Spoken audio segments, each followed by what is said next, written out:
বেড়ে রান্না করেছে। দেখলে দিদির কাণ্ডটা দেখলে? আজও মাছের মাথাটা বর্দার পাতেই দিল না। আর মুখ বুজে থাকাটা ঠিক হবে না। বলি বলি আমাদের স্বামীরা কি ফেলনা নাকি? সে তো নয়, কিন্তু কি করবে শুনি? শাশুড়ি মাকে গিয়ে জানাই। চলো। হ্যাঁ চলো চলো চলো। হ্যাঁ গো, তোমায় আর একটু ভাত দেবো? না না না, আমার লাগবে না, তুমি একটু ওদের জিজ্ঞেস করো। করবো গো করবো, সে আর তোমায় বলে দিতে হবে না। তোমাদের কারো ভাত লাগবে ঠাকুরপো? না না, লাগবে না লাগবে না।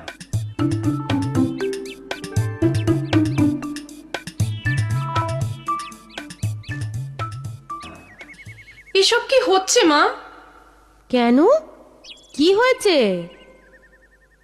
হবে আবার কি? আজও আপনার বড় বউ সেই একই কাণ্ড ঘটিয়েছে। কি করেছে সে? মাছের মাথাটা আজও বর্দার পাতেই তুলে দিয়েছে। আর তাই তোমরা তিনজনে মিলে আমার মাথা খেতে এসেছো? বাহ, দোষ করলো বড় বউ, আর আপনি আমাদের দুষছেন? তোমাদের দোষ দিয়ে কি হবে মা? দুষছি আমার কপালকে।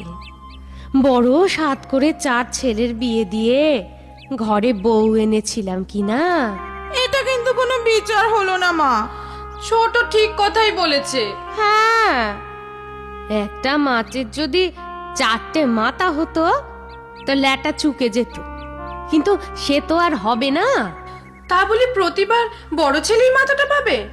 ঠিক আছে, এবারে যখন মাছ আসবে, মাছের মাথাটা আমি তোমাদের শ্বশুরের পাতেই তুলে দেব, নয়তো আমি নিজেই খাবো।